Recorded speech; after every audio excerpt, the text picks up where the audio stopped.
नांदणी येथील या मठाची 1300 वर्षाची आख्यायिका आहे।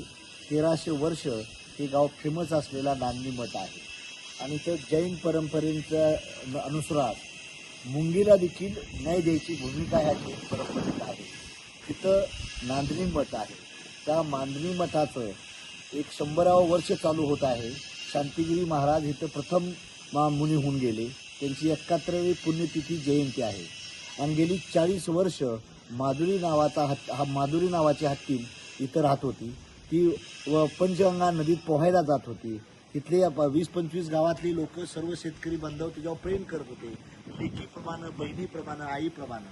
तर गेल्या 1 वर्षापूर्वी तिथून माधुरी हत्तीनेला वनतारामध्ये नेण्यात आलं। तर कोर्टाच्या निकालानं, हायकोर्टाचा निकाल, सुप्रीम कोर्टाचा निकाल, माधुरीला पुन्हा त्या गावात आणलं पाहिजे नांदणी मठात।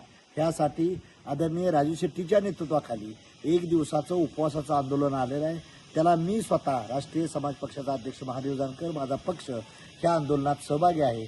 सकाळपासून आम्ही उपवास धरलेला आहे आणि ह्या गावकऱ्यांची, आसपासच्या परिसराची, इथल्या जनतेची इच्छा आहे, तमाम जनतेची, की माधुरी पुन्हा आमच्या गावात माहेराला आली पाहिजे, सासूरवाला आली पाहिजे अशी अपेक्षा व्यक्त करतोय।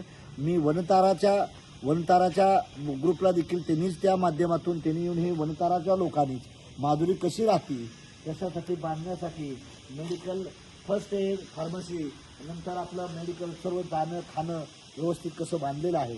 तर त्यांना माझी हाय पॉवर कमिटीला विनंती आहे की forest department of centre, forest department of the Maharashtra government आणि ती कमिटीच्या ज्या 3 सदस्य बॉडी आहे त्या कमिटीनं येऊन लवकरात लवकर त्यांचा अहवाल देऊन ह्या माधुरी 13 सप्टेंबरच्या अगोदर नांदणीला यावी, हीच राज्य आणि केंद्र सरकारला नम्रतेचं आव्हान करतोय मी। आपण मंडळींनी जनतेच्या भावनेशी खेळू नये हे नम्र आवाहन करतो आणि माधुरीला आमच्या पुन्हा गावात आणचाल अशी अपेक्षा व्यक्त करतो। जय हिंद, जय महाराष्ट्र।